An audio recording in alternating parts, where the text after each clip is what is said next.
2022년 12월 말 우리 교단의 통계에 의하면 우리 교단 크리스찬이 230만 명이라고 통계가 나왔습니다. 매년 5만에서 7만 정도 계속 줄었습니다.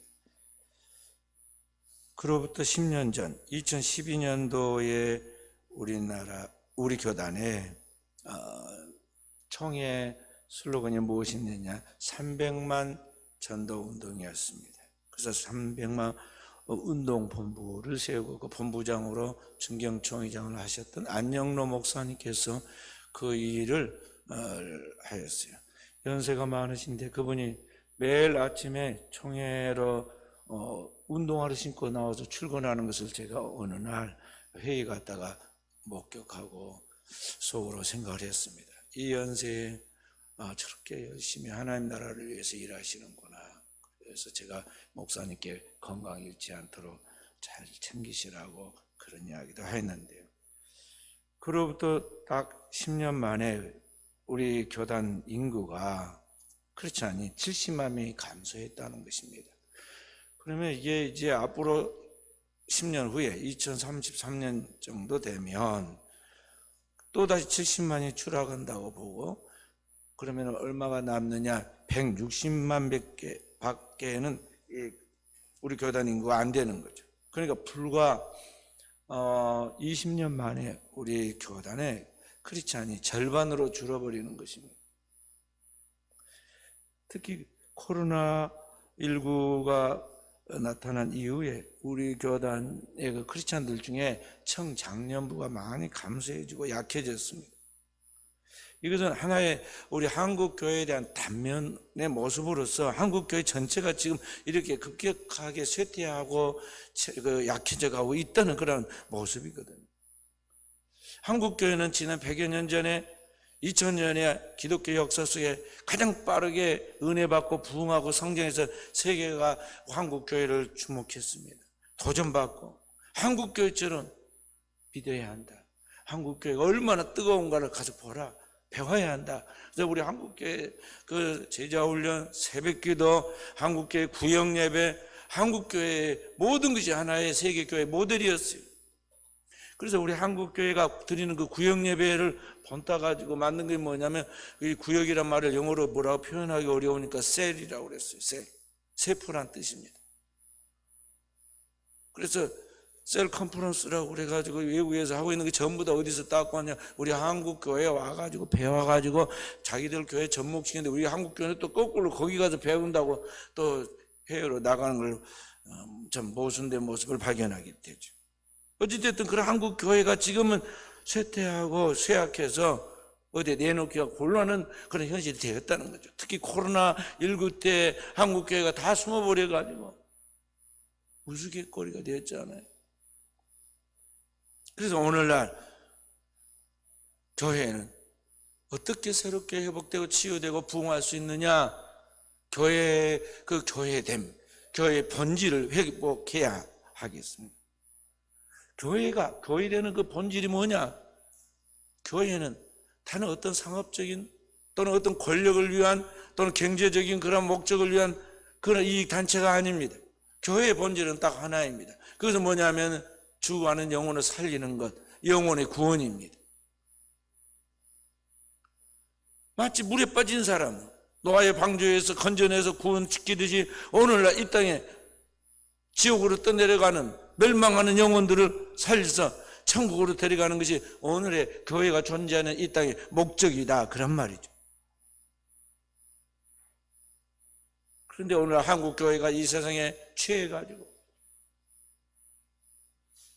이 사라지고 소멸하고 없어질 일시적인 것들, 육신적이고 정욕적이고 그런 것들에 거기에 세파에 끌려서 이 땅에 있는 것들에 대한 부귀와 영화, 무엇을 먹을까 마실까 입을까 그런 것들에 대한 집착과 애착들이 오늘날 우리 한국 사회에 물질주의와 함께 발달된 문명과 함께 오늘 이 중요한 교회의 사명이 세상의 빛과 어둠으로 소금으로서의 그 본질적인 것을 지금 다 잊어버리게 만들었다는 거죠.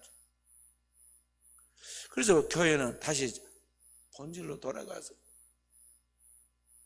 교회된 사명이 영혼 구원에 몰두하여 주님의 지상 명령을 이 땅에 이루어가는데 우리의 삶의 존재의 의미와 목적을 두고 나아가는 깨어있는 종들이 되어야겠습니다. 아프리카에 라인하르트 본케라는 목사님이 있었습니다. 라인하르트 본케 목사님은 원래 독일 사람인데 9살에 예수 믿고 예수를 영접하고 거듭나서 하나님 앞에 소명을 받게 됩니다. 그래서 1967년에 아내와 함께 아프리카 선교사로 떠납니다. 남아프리카에 가면 우리가 처음 이름도 잘 모르는 레소토라는 작은 나라가 있는데 가서 지도 보고 찾아봐야 돼. 우리 학생들한테 물으니까 잘 모른다고 그러더라고요. 이 조그만 나라에 이 선교사로 가가지고 거기에서 오늘 여기 아프리카에 있는 영혼들을 그리스도의 피로 씻긴 아프리카라는 비전을 품고 거기에 강력한 성역 운동을 했습니다. 그래서 그곳에서 1년이면 달달이 12번의 대집회를 했는데 지금까지 40년 동안 1억 명에게 복음을 전해서 7,400명이 영접해서 예수를 믿는다고 결심했어요. 놀라운 기적이고 역사 아닐 수가 없습니다. 우리 한국교회 지금 교인이 많아봐야 막 부풀리고 과장해봐야 지금 1,000만 명 됩니까? 지금 남한과 북한의 총 인구를 다 통틀으면 7,500만 명 정도 됩니다. 근데 이 한 사람이 깨어서 이 영혼에 몰두하니까, 영혼을 살리는데 몰두하니까 그와 같은 결실이 이루어졌다는 것이죠. 이게 처음부터 이런 기적이 일어난 것이 아닙니다. 그가 젊은 날에 선교사를 가긴 갔지만은요, 지원이 잘 안 돼가지고 경비가 없었습니다. 돈이 없어서 사무실을 얻을 경비 $30만 달라고 하나님 앞에 아침부터 저녁까지 기도를 했는데 해가 질 때까지 $1도 들어오질 않습니다. 낙심해가지고 집으로 돌아오고 있는데 길 한복판에서 하나님께서 그에게 말씀하십니다. 너는 내게 $100만 주기를 원하느냐? $30 정도가 아니라 큰 기적이 일어나서 $100만 너에게 들어오기를 바라느냐는 거죠. 그런데 이분이 그 하나님의 음성을 들었을 때 하나님 앞에 그렇게 대답했습니다. 아니요, 100만 명의 영혼을 주십시오. 지옥에서 100만 명의 영혼을 구원하여 천국에 100만 명의 영혼을 더할 수 있게 주십시오. 그 기도를 듣고 하나님 마음이 합한 것이죠. 바로 성령의 음성이 그에게 들렸습니다. 너는 갈보리 십자가로 지옥을 약탈하여 천국을 흥왕하게 하는 사람이 될 것이다. 하나님의 선포가, 말씀이 그에게 선포되자마자 그때부터 이제 그의 지폐에는 불이 붙기 시작했습니다. 그의 지폐에 성령의 능력이 나타나서 복음에 삼킬 듯한 위력이 거기에 있는 지옥의 문을 강타해서 사탄의 흑암 아래에 있는 영혼들이 이제 하나님 앞으로 돌아오는 역사가 나타났는데, 우리나라와는 상상도 할 수 없는, 비교할 수 없는 그 열악한 환경에 이 아프리카에서 현재 7,400만 명의 영혼들이 주님께로 돌아왔다는 것이죠. 그래서 오늘을 살아가는 우리가 도전을 받아야 합니다. 우리나라도 140여 년 전 정말 만국의 그러한 나라 속에 아무런 희망도 없는 그 캄캄하고 어두운 이 조선 땅에 복음이 들어오기 시작합니다. 그리고 복음이 들어서 한 30년 만에 평양 장대행교회에 성령의 불이 떨어지지요. 1907년에 평양 장대행교회에서 성도들이 사경에, 오늘 우리로 말하는 붕에 회개운동이 일어났는데, 그때 떨어진 성령의 불이 100년 동안 타올라서 한국 사회가 엄청난 변화를 가져왔어요. 나라가 망하고 세계에서 가장 못 사는 이 나라가 지금 얼마나 발달된 문명과 문화, 그리고 세계에서의 우뚝선 나라가 되었습니까? 그것을 주도하는 게 뭐냐면 기독교입니다. 기독교는 지금 그래도 한국교회가 세계 선교 두 번째 대국이 되어가고 있습니다. 한국교회가 이와 같이 한국 사회뿐만 아니라 세계교회에 큰 선한 영향력을 미치게 되었는데, 오늘날 한국 사회가 잘 살아가는 가운데 어느 순간인가 이게 주객이 전도되어 가지고 우리 한국 교회가 급격하게 쇠퇴하게 되었다는 거죠. 그래서 오늘 우리 한국 교회는 깨어서 그 옛날 우리 믿음의 조상들이 가졌던 믿음의 야성을, 성령의 충만한 가운데서 복음을 전하고 어느 곳에서나 주의 영광을 드리기 위해 충성을 다했던 그런 믿음의 야성을 회복하도록 해야겠습니다. 우리 기독교 초창기 마가의 다락방에 예수 그리스도의 십자가 부활의 복음을 통해서 일어난 성령의 강림의 역사가 오늘 우리에게도 재현되도록 해야 한다는 것이죠. 저도 우리 순천은혜교회를 놓고 깊이 기도하는 가운데 우리 순천은혜교회가 순천의 인구의 10분의 1을 감당할 수 있게 해주십시오. 순천이 앞으로 장차 50만 정도 될 것인데, 이 50만 중에 10분의 1인 5만 성도를 이루고 각 구역을 편성할 때 5천 구역을 이루어서 교구별로 500교구를 만들고, 그 다음에 5천 구역에 각 한 사람의 사역자들이 충성하고 또 내부적으로 실질적인 교회를 섬겨갈 주의 종들까지 해서 7천에 바알에게 무릎 꿇지 않는 그런 깨어있는 종들 같은 종들을 보내주십시오. 세우게 해주십시오. 기도하고 나가고 있는데요, 그런 것을 통해서 우리 순천 은혜교회가 이 순천의 한 귀퉁이에 유산 자락의 언덕 위에 있지만은 순천을 생명을 공급하는 수원지와 같은 역할을 감당하는 순천 성시화를 이루는 교회, 순천 성시화를 통해서 민족의 복음화와 아시아와 세계 선교를 통해서 하나님의 나라가 도래하는데 주역이 되는 그 사명을 감당하게 해주십시오. 그걸 기도하고 있어요. 그런데 오늘 사랑하는 성도 여러분, 여러분 가지고 바로 그 주님의 부름을 받고 은혜를 받고 그 일에 쓰임받던 하나님의 미랄처럼 지금 이곳에 심겨졌는데, 과연 우리가 그런 사명을 감당할 수 있는 그런 믿음의 야성을 가진 종들로 서가고 있느냐 하는 것이죠. 그렇다면 어떻게 오늘 우리가 이런 주님의 지상 명령을 감당할 수 있는, 영혼을 구원하는, 그렇게 해서 하나님께 영광 돌릴 수 있는 사명을 감당할 수 있는가? 그 답을 오늘 성경 우리에게 가르쳐주고 있어요. 오늘 사도는 이런 하나님의 나라의 확장과 구원의 역사는 결코 인간의 생각이나 지식이나 힘이나 능력으로 되는 것이 아니라고 말하고 있습니다. 그것은 무엇으로 되느냐? 곧 위로부터 오신 바로 그 주님과 그 주님의 능력으로만 가능하다고 말씀하고 있습니다. 10절 말씀 함께. 끝으로 너희가 주 안에서 그 힘의 능력으로 강건하여지고. 오늘의 이 시대에 진짜 필요한 것은 뭐냐? 주님을 주님으로 제대로 아는 것이죠. 예수 그리스도가 오늘 우리의 영원하신 창조주이심의 구속주이고, 그리고 심판주이시라는 그분의 절대성을, 그리고 그분의 살아계시서 오늘 우리 가운데 오신 그분의 성육신을 굳게 믿고 그분을 나의 주 나의 하나님 믿고 따르는 그 주 안에서 믿는 믿음과, 그리고 그 힘의 능력으로 강건해지고, 그분이 진실로 하나님이시며 하나님의 아들로서 우리를 구원해 내셨다면 그 힘의 능력이 오늘 있는데, 그 힘의 능력으로 오늘 우리가 그와 같이 똑같이 강건해지는, 그의 권세를 소유하고 나가는 사람이 되어야 한다는 것입니다. 그래서 구체적으로 그렇게 오늘 주와 그 힘의 능력으로 강건해진 것이 뭐냐? 어떻게 되는 것이냐 하면서 그걸 이야기하면서, 그것은 너희가 하나님의 그 전능하신 능력으로 무장하는 영적 무장이 돼야 한다 그랬어요. 그 영적 무장이 뭐냐? 하나님의 전신갑주라 그래요. 11절 말씀 함께 읽어봅니다. 마귀의 관계를 능히 대적하기 위하여 하나님의 전신갑주를 입으라. 13절 말씀. 그러므로 하나님의 전신갑주를 취하라. 이는 악한 날에 너희가 능히 대적하고 모든 일을 행하는 후에 서기 위함이라.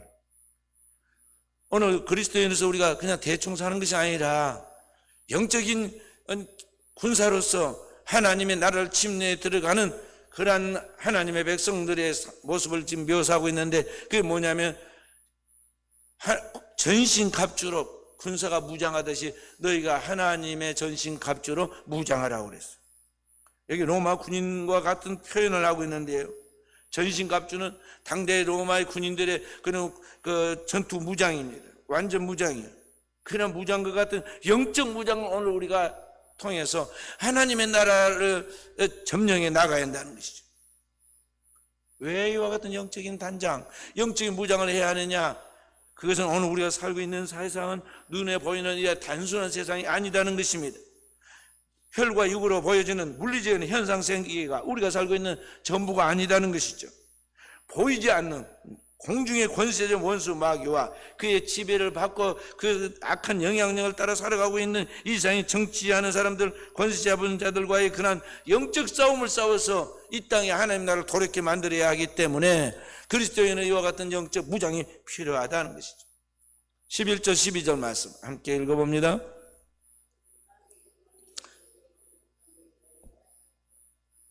큰 소리로 한번 다시 읽어봐요. 11절 12절. 마귀의 관계를 등이 대적하기 위하여 하나님의 전신갑주를 입으라. 우리의 신은 혈과 육을 상대하는 것이 아니요 통치자들과 권세들과 이 어둠의 세상 주관자들과 하늘에 있는 악의 영들을 상대함이라. 아멘. 그래서 우리가 항상 생각할 것은요, 이 모든 세계가 이게 마치 눈에 보이는 물결치는 파도와 그 소리, 그 모습이 전부가 아니라 그 바다 깊은 시면에 그 안에 흐르고 있는 거대한 이 바다 속, 그리고 그 안에 바다를 움직이고 있는 거대한 그 물결처럼 이 세상 눈에 보이는 현상세계 너머에 보이지 않는 영적인 정신적인 세계가 있는데, 그런 모든 것들을 보라는 것이죠. 그런 보이지 않는 세계 속에서 그런 것들을 지배하고 있는 이 영적인 세력의 원수 마귀와의 싸움에서 승리하도록 하기 위해서는 너희가 영적 무장을 해야 한다는 것이죠. 그렇다면 어떻게 우리가 영적으로 무장하느냐? 그 말씀이 14절부터 17절까지의 말씀입니다. 14절 함께 읽어봅니다.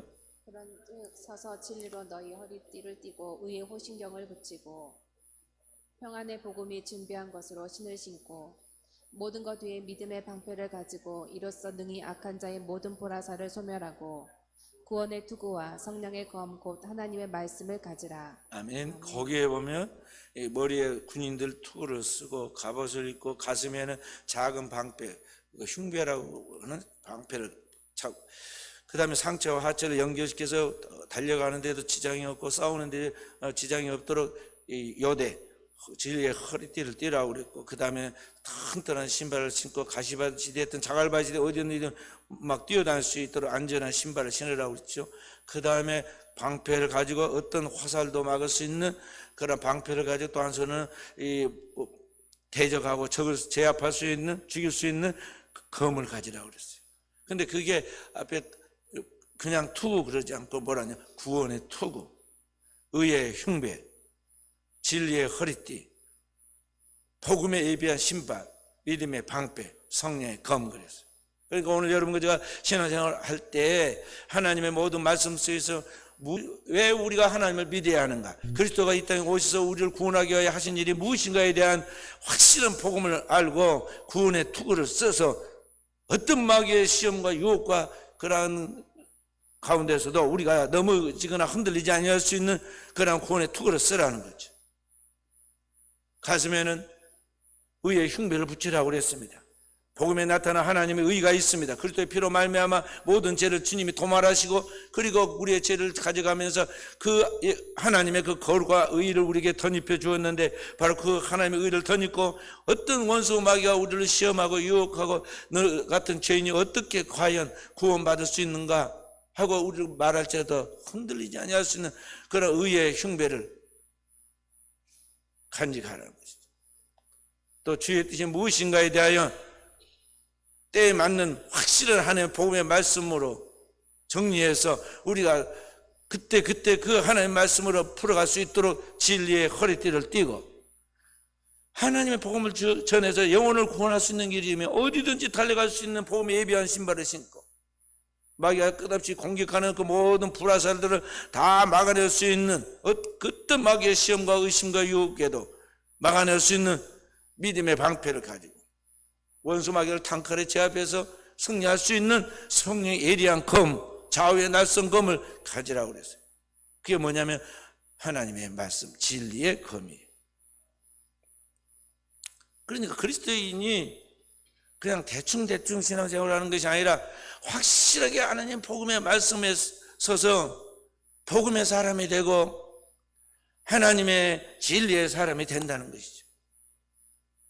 이런 무장이 되지 않고 그냥 오늘 우리가 이 세상에 나아가면은 100% 마귀의 밥이 되는 거예요.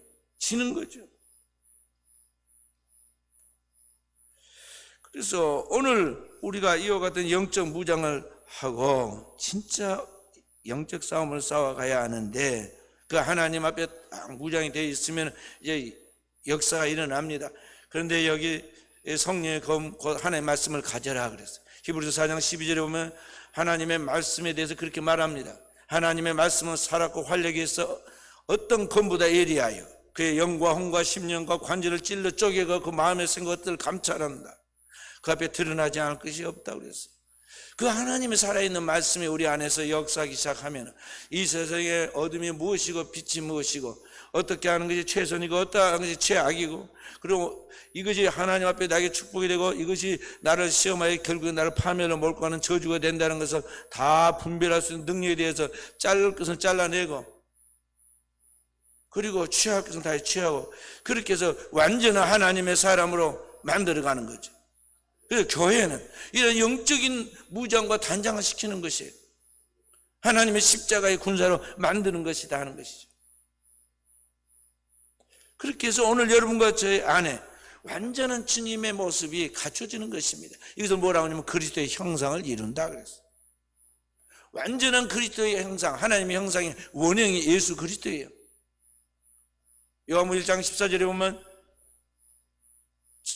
하나님의 형상의 원형이신 예수 그리스도가 이 땅에 참 하나님이면서 참 사람이 되어 우리를 구원해 오실 때 그의 성육신 인카네이션을 이렇게 말합니다. 말씀이 육신이 되어 우리 가운데 거하심에 우리가 그의 영광을 보니 아버지의 독생자의 영광의 은혜와 진리가 충만하더라 그랬어요. 그러니까 예수 그리스도께서 그냥 활동한 것이 아니에요. 말씀이 육신이 되어 그러니까 그 영원한 하나님의 말씀이 갈릴리 나사렛에서 태어난 예수 그리스도 안에서 하나님의 말씀이 그의 살이 되고 피가 되고 그의 심령과 관절을 찔러 쪼개고 마음의 생각과 뜻 가운데 다 침투해서 그 말씀이 완전히 그를 지배하여 육신으로 하나가 되었다는 거죠. 그게 성육신이에요. 그렇게 하나님의 형상이 나타나는데 그게 아버지의 본래 있었던 하나님의 아들로서의 독생자의 영광이었고 그에게서부터 이제 뭐가 나와요? 은혜와 진리가 흘러나와서 천하 만민에게 복음을 전파하고 죄 가운데서 우리를 구원해 내신 거예요. 바로 그와 같은 그리스도의 형상이 오늘 우리 안에서 하나님의 군사로 무장한 우리 안에서 충만하게 무장될 때 하나님의 거룩한 교회를 통해서 말씀과 기도로 무장하고 훈련해 나갈 때 내 안에 축적된 그의 영성과 그의 영역이 이 세상의 모든 시험을 이기고 승리할 수 있도록 만드신다는 거죠. 그래서 교회 안에서 우리가 주님을 믿고 따르는 동안에 그렇게 되어지도록 주님이 우리 가운데 역사하시고 또 우리를 그런 하나님의 사람으로 살아갈 수 있도록 도와주시고 그렇게 해서 결국에 저 지옥 가야 할 지옥 갈 영혼은 천국으로 주님께서 우리를 인도하시는 거죠. 그리고 우리에게 또 사명을 주기를 너도 구원받았으니 하나님 알지 못하고 방황하다가 결국엔 죄 가운데 죽어갈 저 영혼들 불쌍하지 않느냐 가서 구원시켜라. 주님이 우리를 또 세상으로 보내시는 거예요. 그래서 오늘 우리가 어떻게 이런 영적인 싸움을 완전하게 자기 안에 이뤄갈 수 있느냐 그 비결이 뭐냐 하나님의 전신갑주를 입고 이같이 완전한 하나님의 싸움을 싸워서 승리할 수 있도록 하는 그런 영적 싸움의 승리의 비결이 뭐냐 그가 한마디로 여기 표현했는데 그게 뭐냐면 기도예요. 그게 18절부터의 말씀입니다. 18절 함께 모든 기도와 간구를 하되 항상 성령 안에서 기도하고 이를 위하여 깨어 구하기를 항상 힘쓰며 여러 성도를 위하여 구하고 또 나를 위하여 구하라 그랬습니다. 그러니까 여기 모든 기도 간구, 항상 성령 안에서 기도, 이를 위하여 깨어 구하기를 항상 힘쓰며 여러 성도를 위하여 구하고 주의 종을 위하여 기도하라. 기도를 6번을 이야기하고 있어요. 한 줄 조금 넘어가는 그 동안에 6번의 기도를 이야기해요. 그리고 오직 기도도 하는 거예요. 이제 그리스도인의 싸움은 세상 사람들 같이 주먹 다짐을 하고 돈으로 싸우고 법으로 싸우고 무력, 총과 칼과 또 무력으로 싸우는 게 아니고 그리스도인의 영적 싸움, 기도로 싸운다. 전능하신 살아계신 하나님 앞에서 그 영원한 하나님 말씀에 의지하여 그때 거기에 맞는 유효 적절한 하나님의 말씀을 의지하여 그 하나님의 뜻이 이 땅에 오늘 나의 삶의 현장에 나타나서 그대로 이루어지고 그것을 통해서 하나님의 영광이 드러나도록 기도하는 거죠. 진정한 믿음을 가지고 기도하라는 거죠.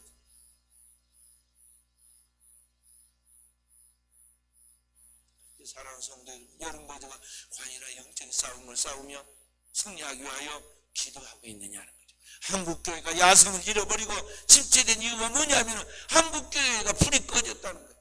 교회마다 불을 다 잠가두고 교인들이 예배가 전부인 줄 알고 말이죠. 예배만 끝나면은 뒤도 안 돌아보고 인사도 하고 가버려요. 참 안타까운 일이에요. 뭐가 그렇게 바쁜지 서두를수록 실패하는 거예요. 이 바쁘다 보는 세상 속에 여유를 가지고 어떻게 생각해요? 저하고 지난 총회에 무슨 회의가 있어 우리 동기 목사님을 기차에서 만났는데요. 이 목사님이 그날 설교가 있어요. 그 모임 바쁘시니까 말이죠. 빨리 가려고 기차를 빠른 걸 탔는데 가다가 가만히 봐보니까요. 그 내리는 것이 수서인데 수서에 내려가서 다시 종로 5호까지 올라오면 더 늦게 생겼어요. 그래서 가다가 다시 얼른 차에서 내려가지고 다음 차를 탔어요. 다음 차가 제가 탄 차인데 타고 저를 만났습니다. 빨리 가려고 가만히 생각하면 여차가 더 빠르겠다고.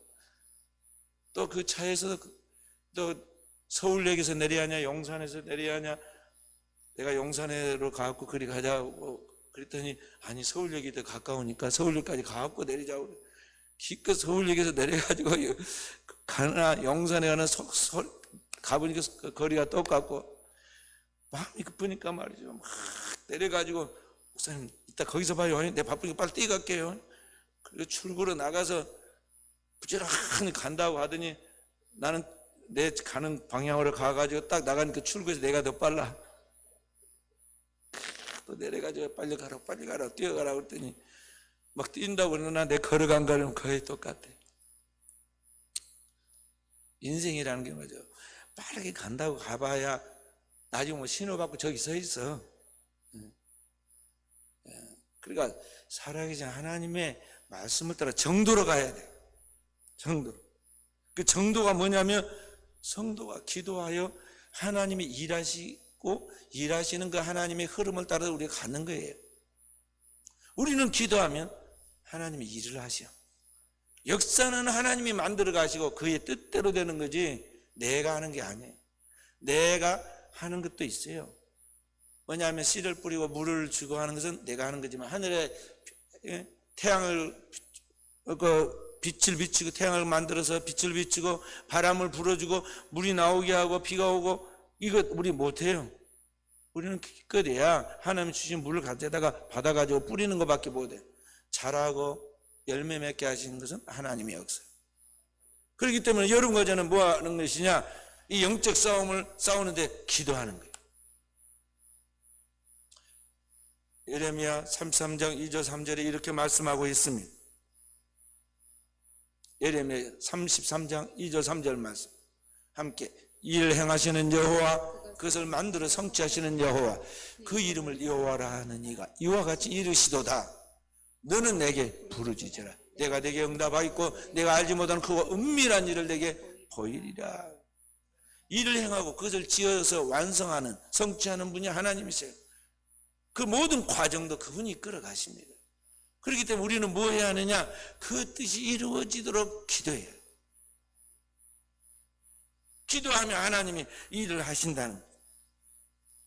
그런데 문제는 그 하나님이 일하시도록 우리가 우리 자신을 부인하고 그 하나님 앞에 완전히 나를 의존해야 하는데 그걸 하느냐? 제대로 안 해. 항상 내가 내 고집대로하고 내 욕망대로하고 사람들의 말에 이리 귀가 얇아가지고 이리 휩쓸리고 마음이 약해가지고 저리 흔들리고, 그래서 하나님 진리의 토대를 따라가지 않고 항상 인간적인 수단과 방법으로 나아가요. 그리고 우리는 자기 합리화라고 변명하기가 급하죠. 오늘날 내 인생이 꼬이고 마귀에게 속고 사람에게 속고 그렇게 해서 무너진 것이 다 누구 탓이냐? 말씀에서 있지 않는 내 자신의 탓이고 내가 벌려놓은 결과라는 것을 알아야 돼. 그러므로 내 인생의 이 모든 막혀있는 문제들을, 꼬인 문제들을 바르게 풀어갈 수 있는 것은 뭐냐? 근본적으로 자기 성찰을 통해서 자기를 부인하고 내 생명의 근본이신 길과 진리와 생명의 주님을 바라보고 그 주님의 답을 찾아서 주님이 인도한 발걸음을 따라 한 걸음 한 걸음 주님과 함께 동행해 가는 거예요. 거기에 우리 하나님의 역사가 있다 하는 것이죠. 힘들고 피곤하고 머리가 깨질 듯이 아프고 아무런 답이 없어서 눈앞에 한 치 앞도 내다볼 수 없는 그런 답답한 일이 있을 때요, 우리 성도들은 저 노래방으로 달려가고 술집으로 달려가고 뭐 친구들 만나서 스트릿 푼다 돌아다니지 말아요. 아버지의 집인 교회로 와서 살아계신 하나님 앞에 엎드려가지고 찬양하고 혼자라도 기도하고 하나님이 응답하실 때까지 일어나지 말고 말이에요. 그 앞에서 쉬어야 돼요. 그리고 기도하면 하나님께서 이제 먼저 나를 만드십니다. 하나님의 그 전신 갑주를 입은 영적인 사람으로 하나님이 나를 만들어 가신다는 거죠. 그렇게 해서 오늘 우리 하나님 앞에서 여러분과 제가 영적으로 다듬어지고 거듭나서 오늘 우리 안에 주님의 거룩한 성품의 변화가, 그리고 주님이 오늘 일하시고는 도구로서 쓰임받기에 적당한 사람 우리가 만들어지면 이제 하나님이 우연하게 무슨 일이 잘 되게 하는 게 아니에요. 세상에 우연이나 그러한 행운은, 여행은 없어요. 다 하나님의 창조 세계 속에서 하나님의 놀라운 계획하신 섭리 속에서 이루어지는데, 그건 바로 누구를 통해서 이루느냐? 나의 운명은 내 자신이 하나님이 풀어가도록 나를 통해서 역사하십니다. 하나님이 나에게 주셨듯이 무엇인가 분별력을 주십니다. 왜 내가 실패했는지, 그리고 내가 해야 할 일이 무엇인지 알고 보니까 답이 바로 앞에 있고 코앞인데 내가 몰랐던 거죠. 그리고 내가 그런 것들을 믿음으로 바라보고 믿음으로 말할 수 있는 담대함, 그런 힘을 주고 용기를 줍니다. 그리고 믿음으로 행진 나갈 때 홍해가 갈라지는 결과가 나타나고, 내 앞에 있는 가난의 7 부족의 그 앞에서 7길로 흩어지는 그런 역사가 나타나는 거야. 다 하나님이 일하시고 나는 그의 군사로서 믿음으로 순종했을 뿐이에요. 역사는 그렇게 만들어지는 것입니다. 그러므로 사랑하는 귀한 성도 여러분, 여러분과 제가 하나님 앞에서 이렇게 깨어있는 영적인 삶을 살지 못한 우리들의 잃어버린 야성을, 영성을 다시 되찾아야겠고, 주님 앞에 그 영원한 하나님의 말씀을 진정한 믿음을 가지고 깨어 기도하는 종들이 되어야겠어요. 기도하고 구하고 찾고 나아가면 하나님은 우리를 통해서 반드시 그 역사를 이루신다는 것을 알고 오늘도 이와 같이 깨어있는, 그래야 하나님 앞에 승리하는 우리 사는 모든 종들이 되어지기를 주님의 이름으로 축원드립니다.